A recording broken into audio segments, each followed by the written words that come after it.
Great. So I'm joined by Dr. Ben Miles. How are we today? Yeah, very good, thank you. How are you doing?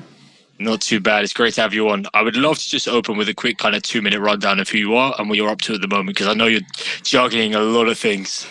Okay, cool. Yeah, that's a challenge. Who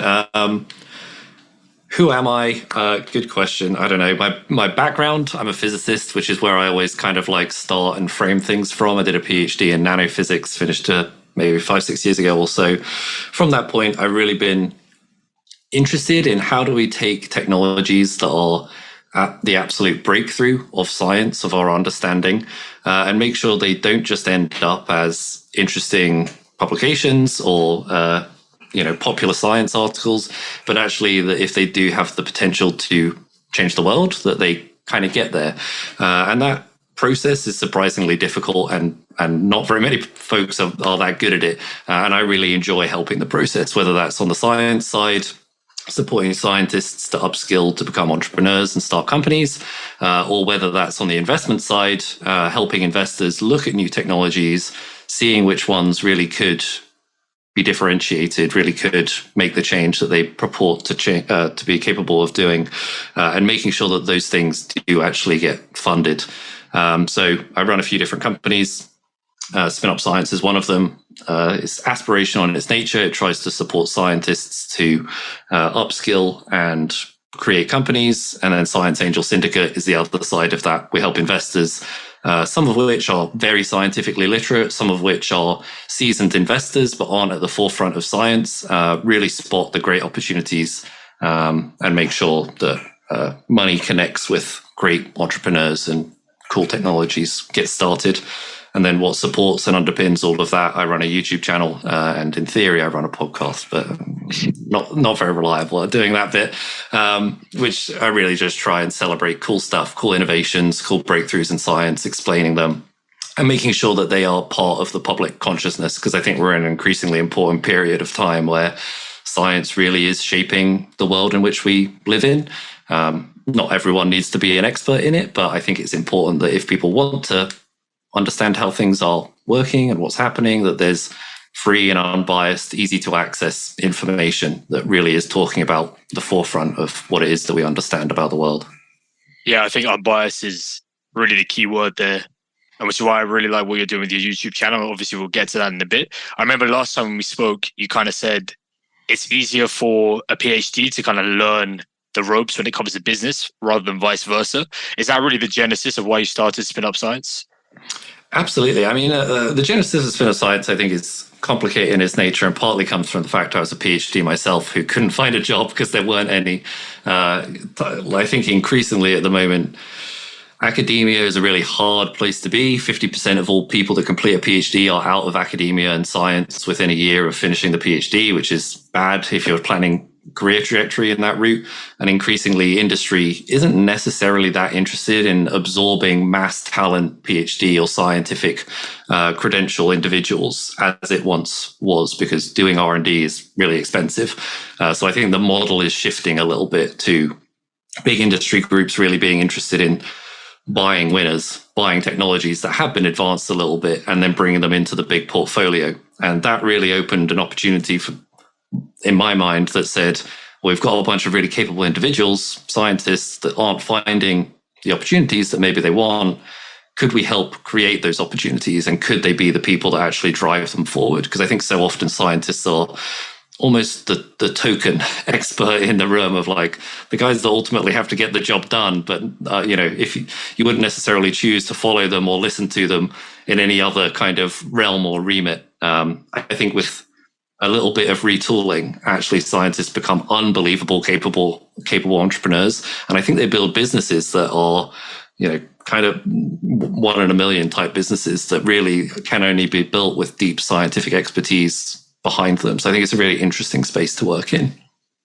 How do we change that perception, do you think? Or maybe on a slightly more practical level, because I think what you're saying rings true a lot in terms of, we've had this bull market last 10 years. There's a lot of people out there that want to be entrepreneurs for entrepreneurs' sake. I would maybe liken it to people being career politicians who say, I want to be a politician. as opposed to going out into the field, getting the expertise, getting credentials, getting real world experience, and then maybe later in life coming to the world of politics. I feel like there's maybe a little bit of a parallel there in terms of, how do you encourage this kind of maybe 30-year-old, 40-year-old scientist who's an expert in their field to actually go and commercialize their expertise? In contrast to, what maybe I would say probably upwards of 80% of the entrepreneurial landscape is at the moment, which is a lot of kind of 20 somethings listening to podcasts, being inspired and being like, oh, I've got to go out there and create something as quickly as possible. How do we change that perception? Yeah, absolutely. And I think, there's a whole bunch of different components associated with that. I think the easiest one to tackle is just there isn't that much visibility of scientists becoming entrepreneurs, because you don't really go into a scientific career thinking entrepreneurship is kind of the end pathway for you. Almost no one goes into science thinking that. But I would argue the opposite. The same way going, maybe 10, 20 years ago or so, going into computer science was an unbelievable step change advantage in your capability to do entrepreneurial activity or company creation. Increasingly going into science is now that step change capability. That's a whole realm of companies called deep technology companies. Deep technology counter to shallow technology, which is rudely referred to as like software companies nowadays. But I think the key thing that does it is visibility of role models of people going down that pathway. And that isn't like, the whoever, Elon Musk of the world, because they've already kind of been there and done it and made a big success. I think you need to see people actually at the early stages of it, taking technologies that aren't very robust and don't necessarily function yet out of labs and doing the mechanics of startup creation and technology development to get them to the point where they do become interesting. And I think the closer and more transparent you can make that activity, the more people realize how unbelievably cool it is and how impact creating it is, and the more people will want to go that route. So that's kind of my internal ethos anyway. That's why I really like shining a bit of a spotlight on people that are going through that pathway at the earlier stages, rather than at the, it kind of looks like they've made it, it's a Tesla type stage. I really like that as well, because I can relate to it strongly. I was very much into science and kind of engineering, these kind of things when I was a kid. And then you do just get a little bit sucked into that world of like, rat race, I have to make money, my success is measured by these metrics, and it just becomes this very kind of mechanical formula, as opposed to following your passions and understanding what really drives you and motivates you. So I think it is necessary to almost, have those people, those figures such as yourself, that kind of kickstarts that, that fire that you may have had in the past, or even, going into later adulthood, actually to inspire a new passion in yourself. So I think, 100% what you're doing is absolutely critical. You touched on kind of deep tech there. Maybe can you elaborate on that definition a bit more, how you would describe deep tech, and then talk about, maybe some of the handful of technologies that you think are going to be driving the next few decades. Maybe the way I can frame the second part is by thinking of technologies that might be commonplace in the next 50 years that we have no clue about today, in the same way that, people in the 60s would have no conception of, what a smartphone is, for example. Totally. Yeah. No, everyone has a slightly different definition, which I'll largely disagree with, of deep technology companies. Simple definition, I would say, is technologies coming from fundamental advances in science. So that could be physics, biology, chemistry, etc. It's often kind of conflated and merged with the kind of current industry revolution that we're going through, which is how do we take interesting advances in science and interface them with what we're already very good at, which is this digital capability. So it's how does it meet automation, robotics, AI, etc. How do you apply those technologies into biology? How do you apply those technologies into chemistry, etc. But that's kind of the forefront of where we're working. Things that are only very recently discovered, things that are still very, very, very far away often from market. Typically, times to get a deep tech company or deep tech idea into the marketplace, it might be another 5, 7, 10 years by comparison to a software company. You might have something in the marketplace 6 months, a year, 18 months after you actually have your initial idea, at least a minimum viable product or something like that. And what are those technologies? Those technologies are all the things that people are talking about that always feel 10 to 30 years away. Fusion, quantum computers, quantum algorithms, synthetic biology, CRISPR, gene editing, all of those different things, which at the moment sound halfway between magic and science fiction, but increasingly are stuff that we can regularly do and is becoming more and more engineering-like. And when I say engineering-like, I mean you can actually do it and reliably hope to see the same outcome after multiple times. Whereas, in early science, sometimes the moon needs to be in the right place. You need to have the right breakfast for you to have any hope of getting reproducibility in some of your early results. So moving into that engineering space of all of these technologies is really interesting. And as it happens, I think that's why we will start to see a massive exponential ramp up in things that felt like pipe dreams actually becoming realities. I think the biggest ones that we'll see that'll be the most impactful are things in the green energy space. I think fusion in particular is one I'm really interested in, just because I'm a physicist by background, so I'm biased. But I think there's a lot of companies out there doing a lot of different approaches to it, all of which there's a lot of people saying, it's still 5, 10, 15, 20 years away, so why even bother? But fundamentally, it's those sorts of technologies that will define the next several centuries of our economy. Much like it was software companies that defined the past 50 years or so of our economy. So I think really this is the space to be working in at the moment. I think it's really interesting, particularly for scientists, but also just for technology enthusiasts as a whole. I really like that framing of kind of it's entering the engineering space, because I think it's quite, a lot of people give that kind of dismissive, as you just said, this is 30 years off and it's in this perpetual loop of just being so far in the future. Do you find it's typically like that? Like if we look to the past and the way these deep, science heavy technologies are developed, do you find it's typically, small incremental changes, or is it, really over the course of many years, one step function that seems to ignite all of the progress? I mean, I think from an external point of view, most of us realized just how far AI has progressed with obviously ChatGPT last year.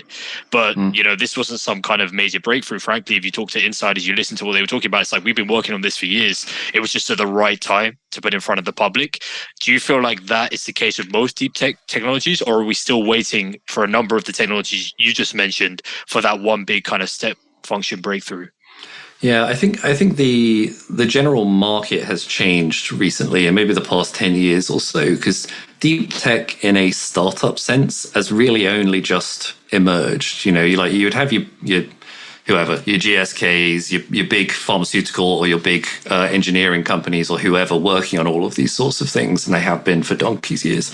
But I think moving these sorts of technologies into the startup space has really only been unlocked for a few key reasons. I think it has actually been good that scientists are struggling to find jobs, because it meant that they've had to go do other stuff. And some of them got on to create companies, which are these kind of first generation of startup deep tech companies. I think equally there's been a lowering or maybe an increase in the availability of access to infrastructure that allows you to actually do this sort of stuff. So, I mean, back in the day, if you wanted to do a chemistry company was the first startup company that I worked in after my PhD.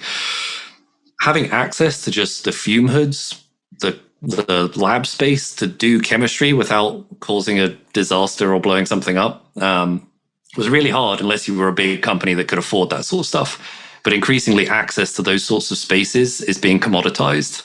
One, because it's a very sensible play. In this COVID, we might go in lockdown times. Maybe people don't need to work in the office. Well, where they have to work? They have to work in lab spaces. You can't do that sort of work at home. So I think it's very sensible from that sort of play. But what it means is that sort of infrastructure is popping up around everywhere, the UK, the world at the moment. And it's giving access to people trying interesting ideas cheaper than they otherwise were. And I think that's also kind of tying into why industry is saying, hang on, there's a whole bunch of ideas that need testing. It's totally insurmountable for us as a problem space to try and tackle all of these ideas. So let's just team up or acquire the guys that look like they are furthest ahead in this field. And I think that's driving a lot of the acquisition kind of activity at the moment. That would be interesting. We could have done it ourselves maybe, but it's better that you guys tried it and then we just bought it when it actually started to work, I guess. I think that's broadly kind of what's happening in the space and why it's coming into this sudden period where it feels like technologies are really taking off at a rapid rate of knots, whereas previously 5-10 years ago, maybe, there really just wasn't this volume of activity. And it's still early. Still, there's plenty more activity to be done, plenty more startup companies to be built. I don't think the wave is cresting at all. I think it's just building at the moment. Right. So actually kind of democratization and somewhat lowering of the barriers has actually really helped to drive recent innovations. 100%. I think all of that makes sense, but I just want to maybe take a step back because in light of kind of, AI developments, and I want to hear as well where you fall on the side of kind of doomerism and AGI coming to end the world, or if it's actually good for humanity. But I think the more pertinent question is probably like, is there such thing as too much technology?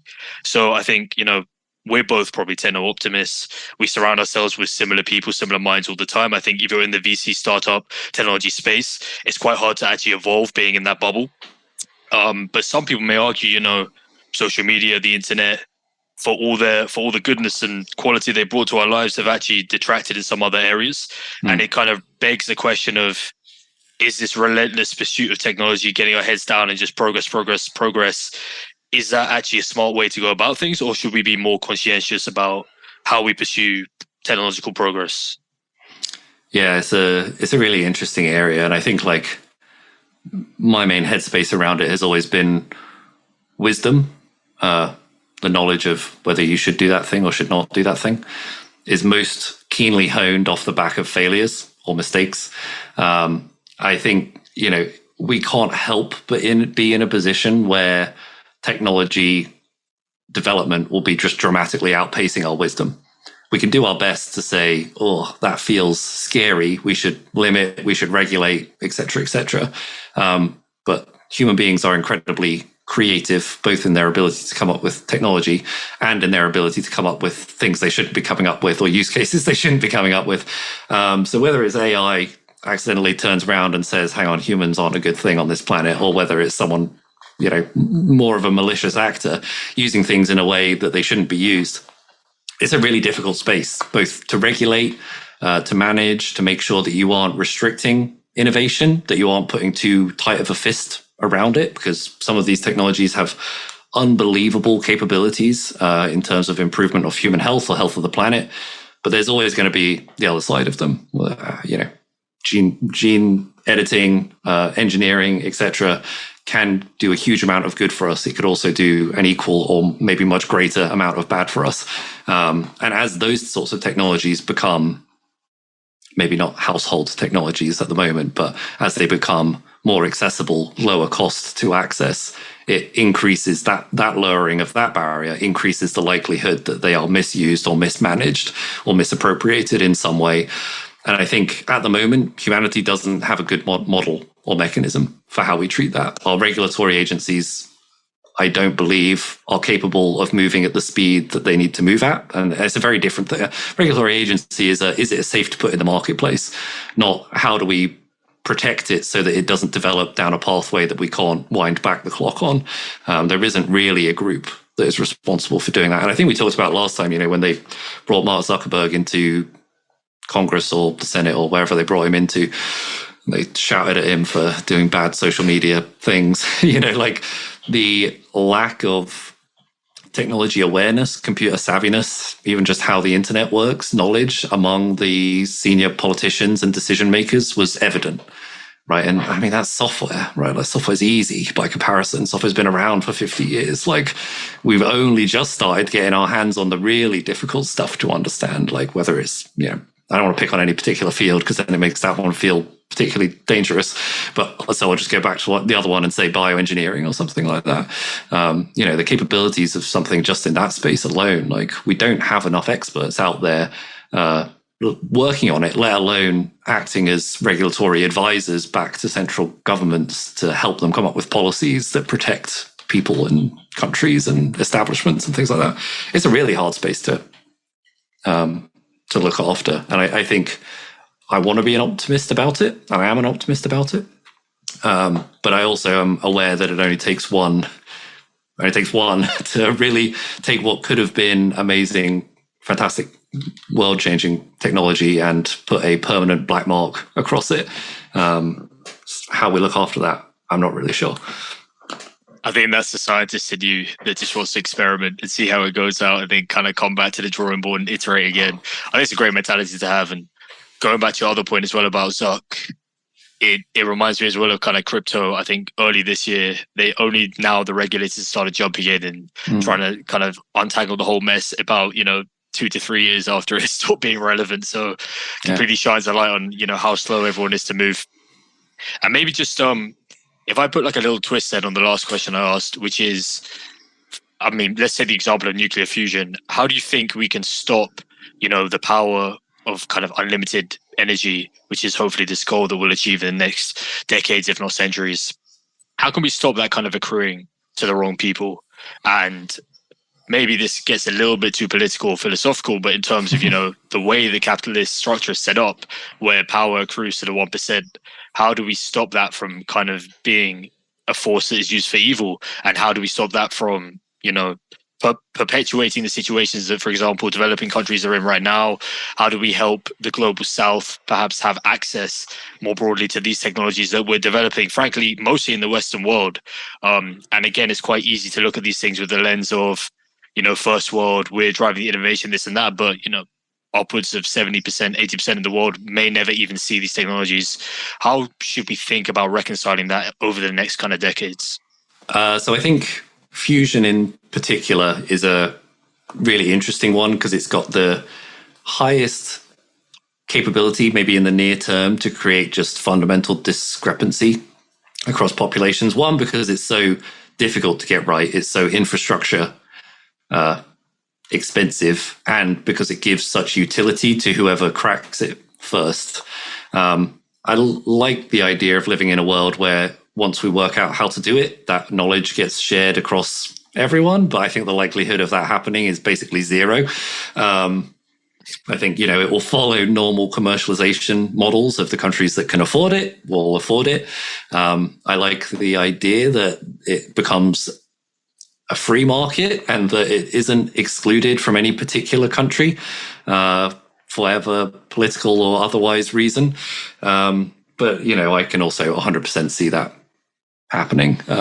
I think, energy is a way bigger commodity than I think most people comprehend. And the idea that you can have unlimited of it, maybe just within the boundaries of a certain country or certain select group of countries, puts them at an unbelievable economic advantage over other countries. And the question is, what do you do to close that gap? Or maybe more frankly, will the countries that are in the lead be interested in closing that gap for countries not in the lead, or will they just compound upon that position? I don't know that there is a good answer to that at the moment. I think the maybe the saving grace, but this is totally conjecture. Maybe the saving grace is that it'll be very difficult for small groups to achieve this by themselves. I think it will be largely done in collaboration between governments, large corporates, and small startups, probably. And I think that slight removal of any one individual group being owner of the technology in its entirety potentially helps collaboration, facilitate it getting into more places than it otherwise would. But yeah, I think, it's just one of the many examples of if we get technologies that fundamentally give one nation a massive advantage over all other nations, is it in that nation's interest?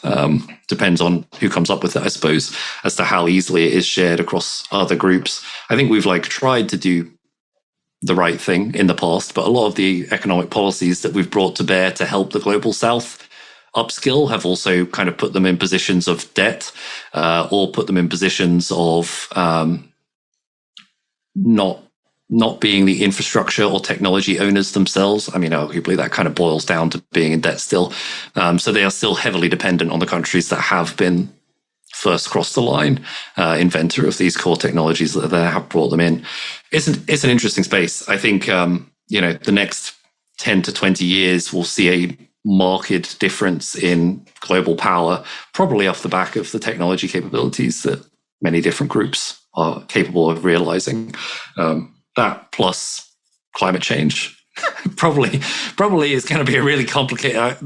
We were talking earlier about where's the best country to live. Honestly, I think all bets are off at the moment. Somewhere not on the equator, just due to the temperature, is probably a good bet. And then somewhere that has high technology capability is probably your second safest. But yeah, it's a strange place in the coming decades, I think. Okay, yeah. I mean, let's talk about climate change then, because obviously a topic that you're very passionate about, and that is at the kind of forefront of the news at the moment.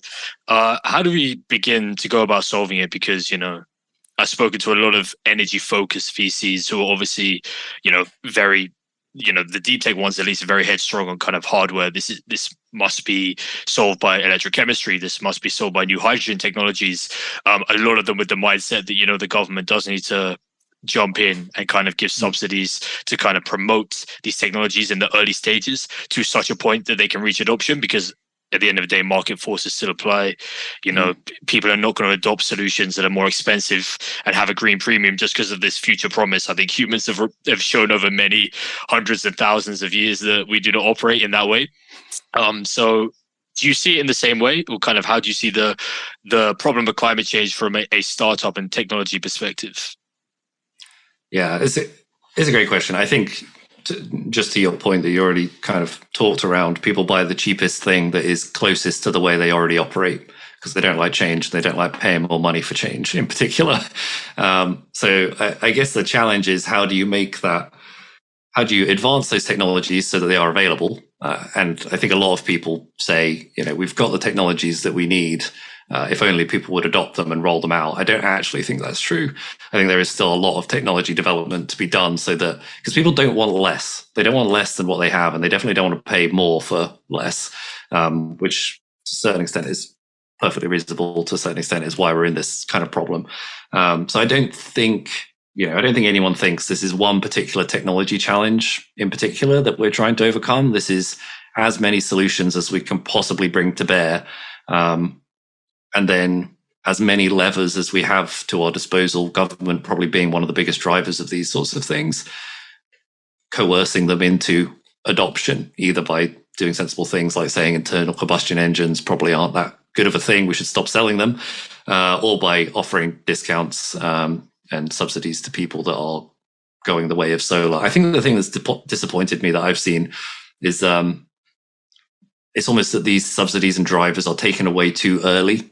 Only often typically offered to like prime the system, but then not to support the conversion. 5 years ago or so, the UK government ran a scheme that discounted the price of solar. Awesome, great thing to do, very sensible. They take it away as soon as people have become sufficiently convinced that solar is actually just not a total scam. So again, the price point is way higher than it needs to be, and it's another 5 or 10 years before actually you get meaningful amounts of conversion into this thing.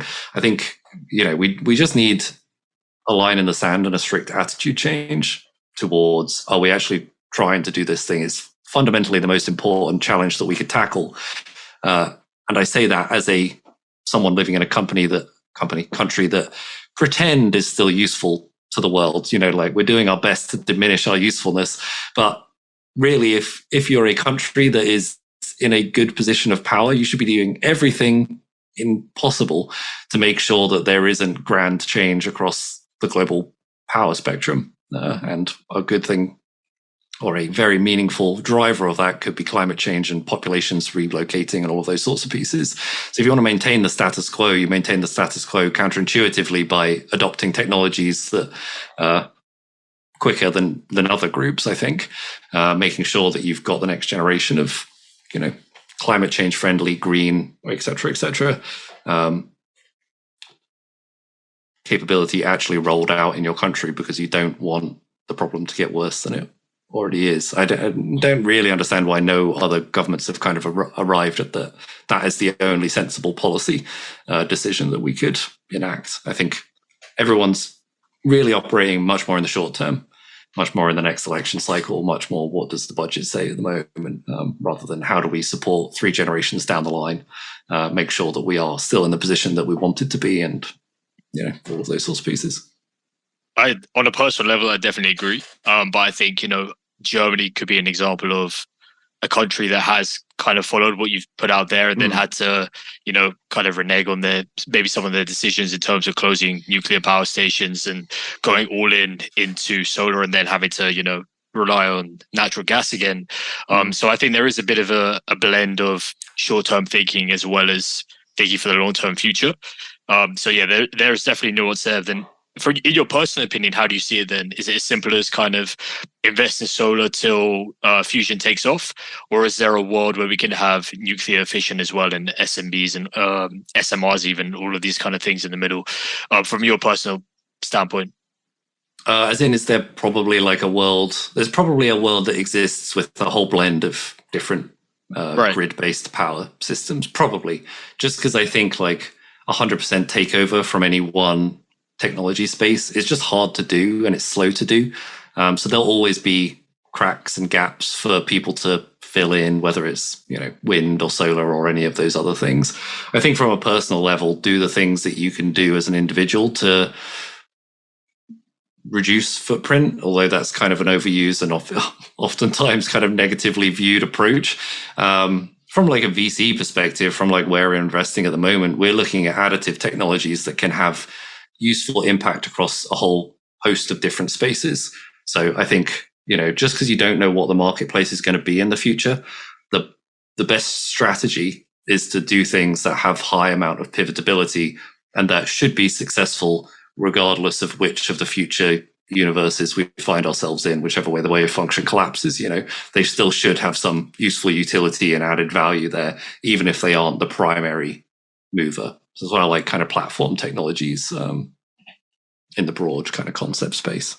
That's very interesting, actually, because, correct me if I'm wrong, but what you said there does sound a bit kind of a 180 on traditional startup advice. And would you say this is quite common when you're looking at deep tech startups in terms of, look, this technology is not at the forefront right now. It's not a world where you're just going to get customers easily like the software world has been for the last 20 years. Is that something that founders should think about in terms of what different ways can your technology be applied in all of these future states, as opposed to how can I get customers as fast as possible? I think it's actually quite a key, nuance to point out. Totally is. And it's, probably that a lot of people that sat in startups or advise startups will fight over. My headspace is because the time frame is so long and there is such a depth of uncertainty in a deep tech company over an 8 or 10 or 15 year period prior to even entering the marketplace, it's in your interest to have pivotability or platform capability baked into your core value proposition. And I want to preface that with what that doesn't mean is explore 10 different opportunities in parallel, because then you make 5% progress across 10 different things and all the investors say, what on earth are you spending our money on? We're not giving you any more. So you still need a primary use case that you're driving for, but you also need a backup of, well, hang on, if the world actually skews a little bit and that regulatory pressure doesn't come into effect, say, how do we still make the economics work? Or how do we still find a viable place in the value chain? Maybe it wasn't that full value chain that we were hoping to deliver on, but maybe it's more like a know-how consultancy, a licensing, a something play that allows us to still survive as an entity and as a company. I often look for that in early stage companies just because it tells me that the founder is thinking about opportunity creation, and it tells me that they are open to being wrong and that they are open to constantly looking at the market and saying, almost not on a day-by-day basis, but almost on a day-by-day basis, like, what is the best strategic move here? How is the world evolving? Because it takes like a part of, all those metrics that you can't control, and it feeds them in to your decision-making process in like a very iterative, sensible way. And stress again, what that doesn't mean is turn up one day saying one thing to investors and then 5 days later saying a different thing to investors. Investors don't want to hear that.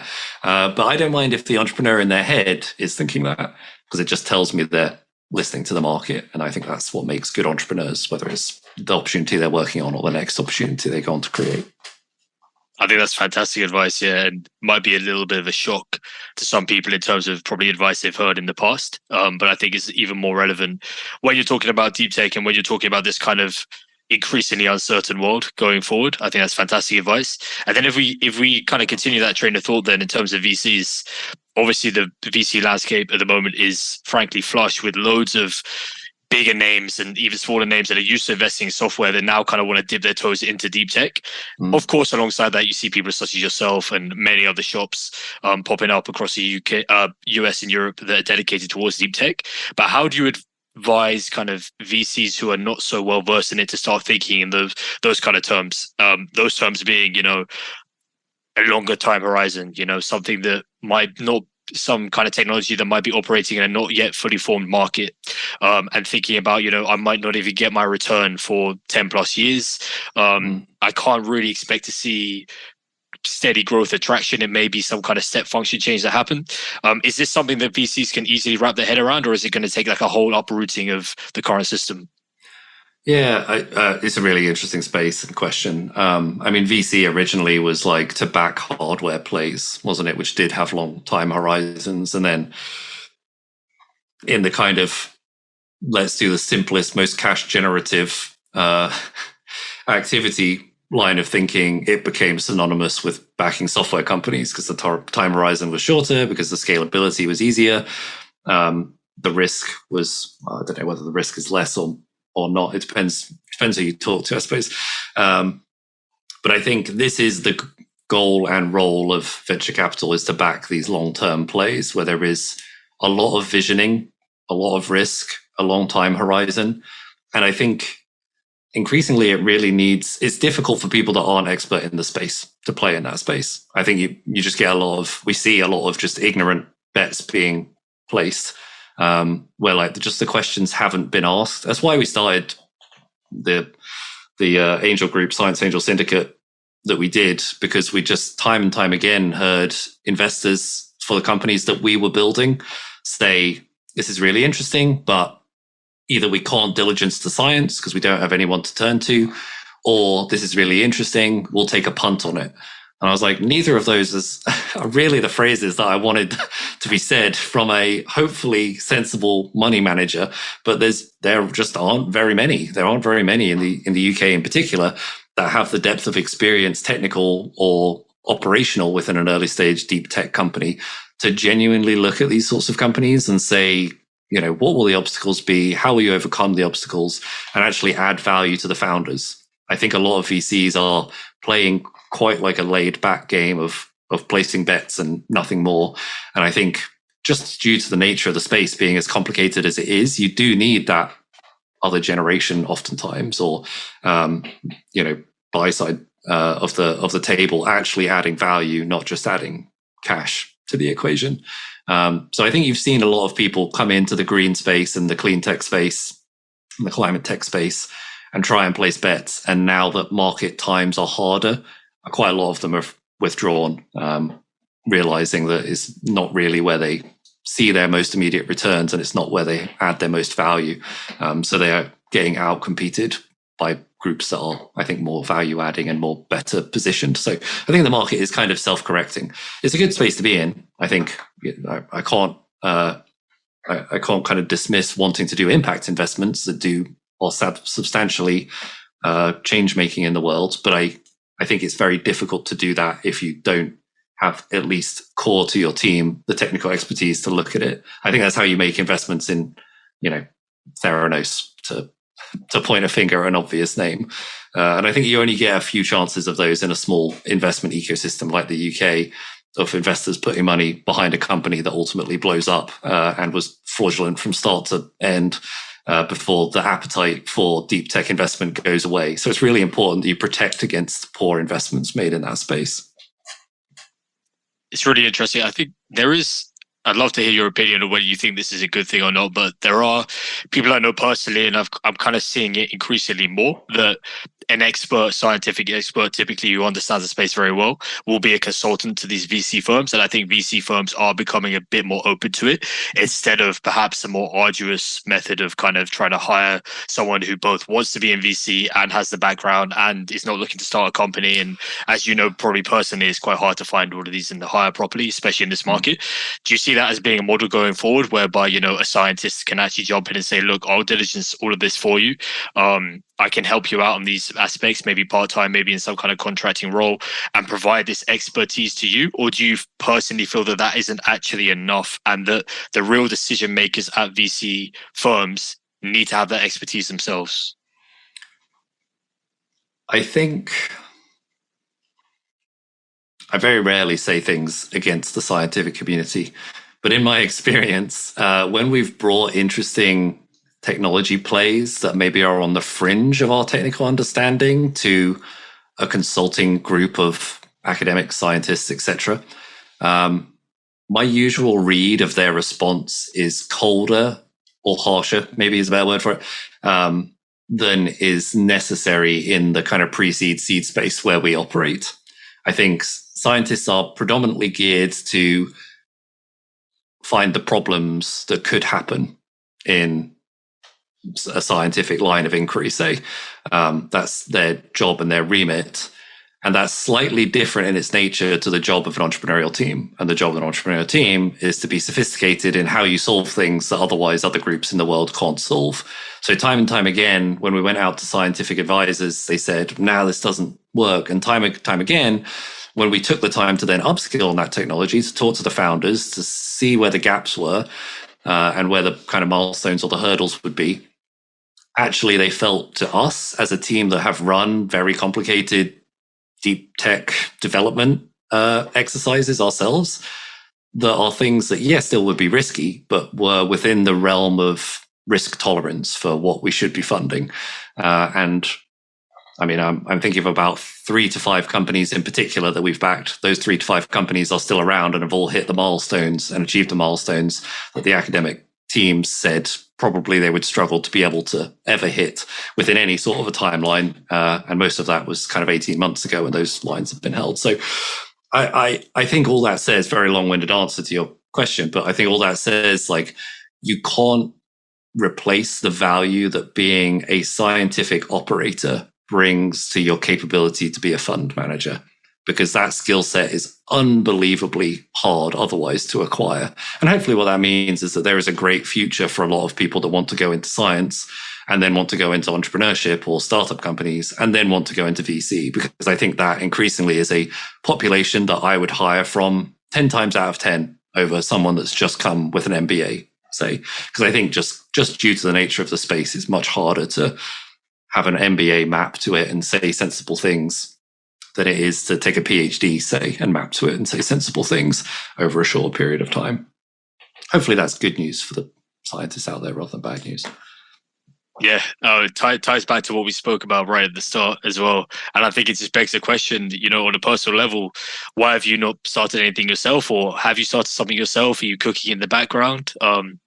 What's the situation there? Me? Yeah, you personally. Good question. I guess I made the mistake of building a company that builds companies, which is an exhaustive process. Just multiplying the difficulty.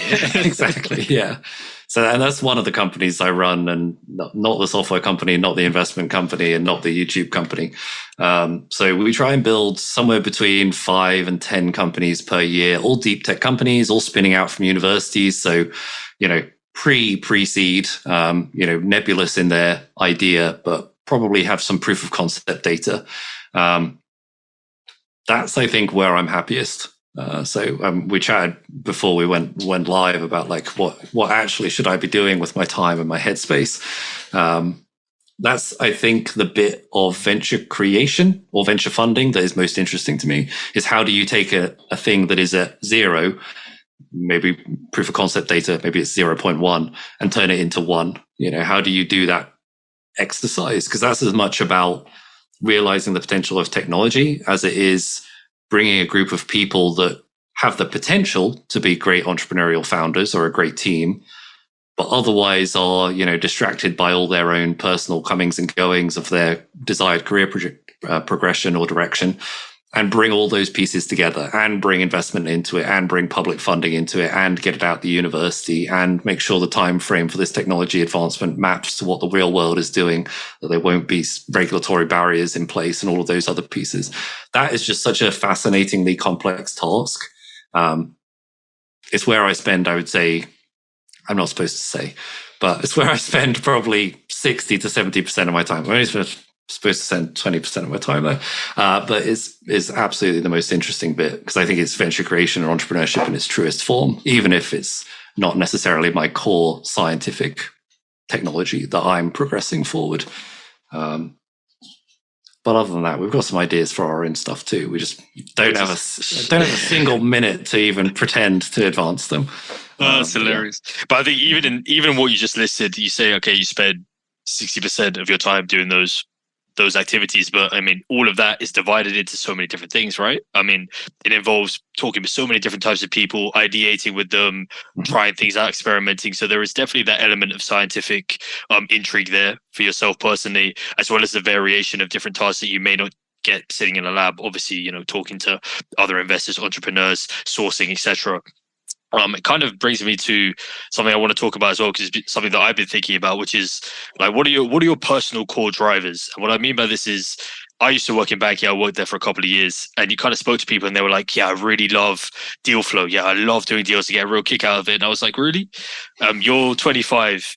When you were 16 or even younger, when you were 10, did you really think like I get a real kick out of sitting in Excel and PowerPoint? You know, like you did it, right?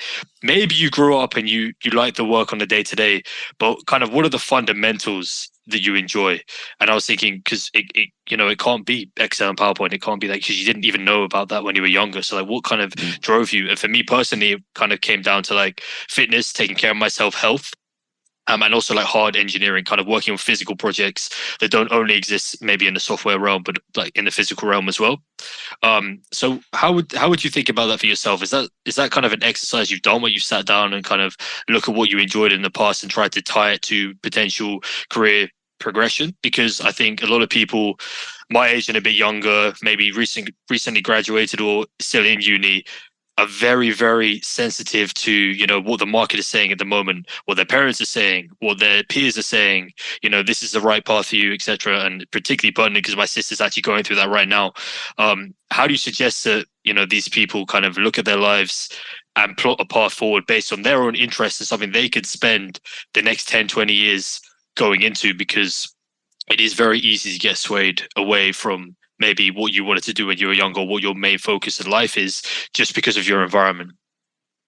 God, that's deep. It's a very tough question. You can feel free to tackle just one part of it if you want. No, there's a lot of stuff I liked in it. I think like there's a whole bunch of different directions to go in. Where I will start is I'm not good at doing stuff that I don't enjoy. So I only do stuff I enjoy. So, you know, the word that I use as work is just kind of could be exchanged quite easily for like, how do I want to spend my life? Because I think of this bit as kind of all the things that I'm really interested in and that I'm motivated by and that I would be doing, even if they didn't pay me, because quite a lot of them don't pay me. I've always also been interested in just like pivotability, which is a point we brought up earlier just about companies, but in personal pivotability, the idea of being kind of unkillable. You know, like one of my ideas or one of my projects doesn't work. Well, it doesn't really matter because I've got 3 to 4 to 5 things on the go that are equally interesting, equally capable of scaling, and I can just switch my attention to them. And I think that's always been something I've been interested in. And it's taught me from a very early age that like failure is not a bad thing. Failure, in fact, is a good thing because it takes one thing off your plate and you can suddenly like breathe a little bit easier and you can focus more of your attention on other stuff. Like it's wonderful. The idea that one of these projects might get killed at some point has always been, you know, I just like my plate full. I was fascinated by the idea of like, could I take on so much stuff that just, there is no more capability, there is no more capacity. And I just, you know, curl up into a ball, give up at some point. And so far I have not reached that point, but I've always been like interested by like how fully saturated could my brain be to the point where I'm just like, no more, no thank you. That point I haven't reached. And what I've instead found is that in all the bits that feel maybe only vaguely disparately connected, I learned so many things that are so advantageous in other pieces. Like I think the really difficult thing I found in a PhD was when I was trying to pick what career pathway I wanted. It felt like I was looking through, you know, like a cardboard tube at this like wonderful world called industry. And I was like, well, I just can't almost get enough vision or understanding of the thing as a whole to really say where my utility is or where I would enjoy it or what I should be doing. And as a result, basically from the moment that I got into the first startup company that I worked in, I was looking for side things that I could do. And when I was creating my first company, Spin Up Science, I was also simultaneously working in that first startup company and employed at an incubator and doing something else, which I can't remember, but I remember I had 4 things that I was in theory supposed to be doing. And as soon as I kind of got into that like portfolio approach of like things that are interesting to me, I never wanted to go in any other direction. I never wanted to definitely didn't want to go to a position where I was being told too heavily what things to do on a day-to-day basis. That's like, I can't think of anything worse. But increasingly, like I just wanted that diversity of things. Like I really like spend a morning writing a script for a YouTube video or sitting on a podcast or interviewing someone or something like that. You know, my afternoon is sitting in a VC call and deciding whether to invest in a company or not. My evening is having calls with some of the founders of companies that we've built and helping them, you know, deal with an investor problem or pick a chairperson or how do they deal with this employee or what should they be prioritizing at the moment or, you know, they're stressed out and what should they be thinking about in what order, any of those sorts of things. I just think there's such wonderful diversity in it. And I guess the truism for all those kind of lines of inquiry for me was just, I like working with people, even though I'm a physicist, even though I'm by self-definition an introvert and was very happy being left alone for 4 years of my PhD in a room with the lights turned off with no other people in the room. I loved that experience. I really like working with people and I really like working on projects that I think at the end of them have some fundamental needle moving impact to them.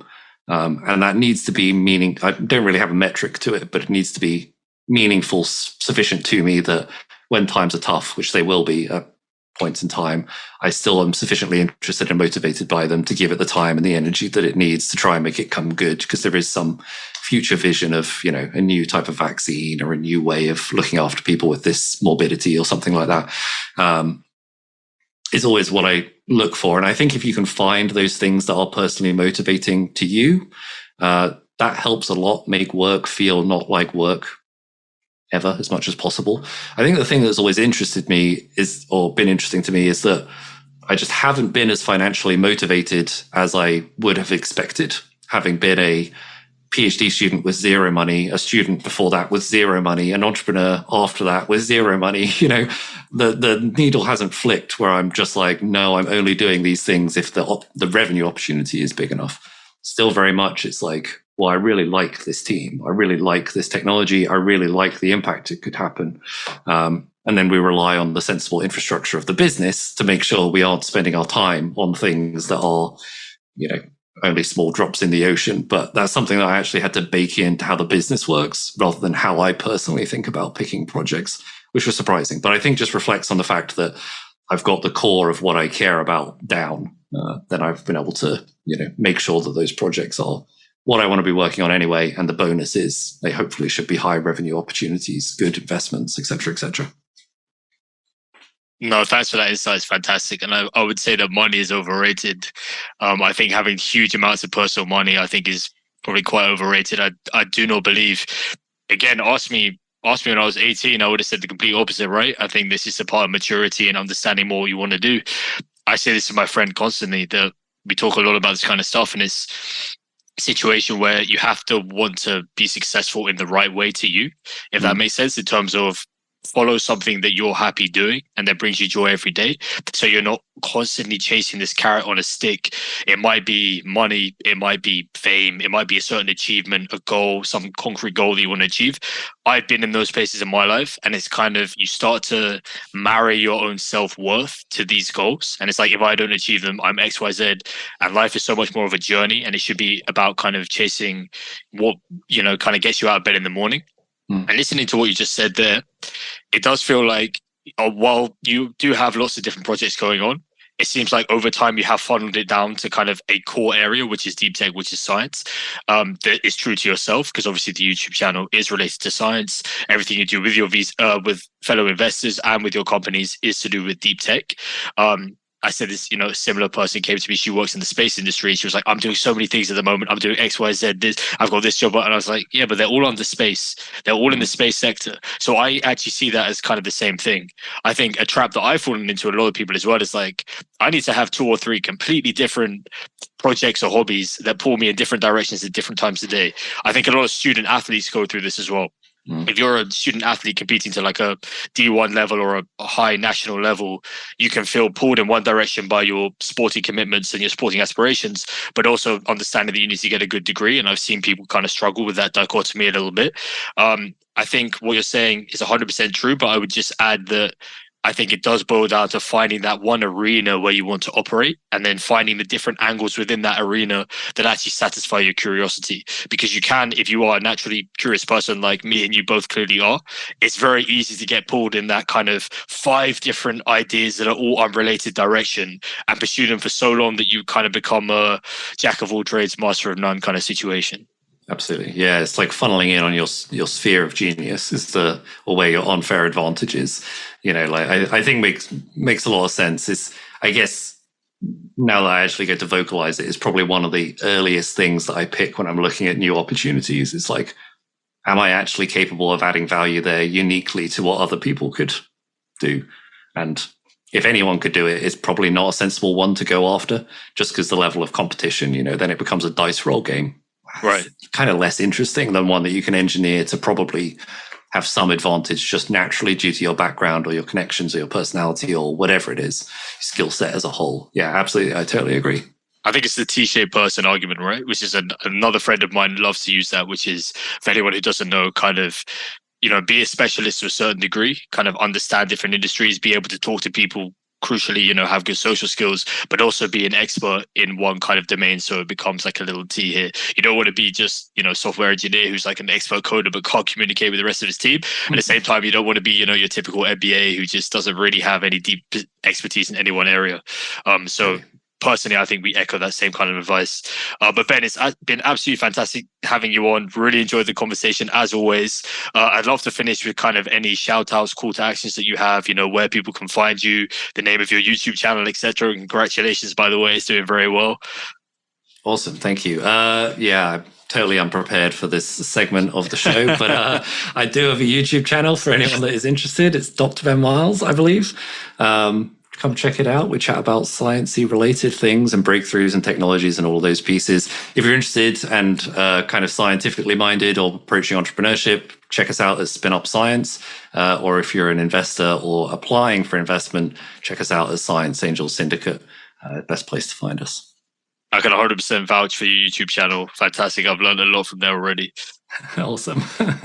Thanks so much, Ben. Take care of yourself. Likewise. Awesome. Thanks. Cheers. Bye-bye.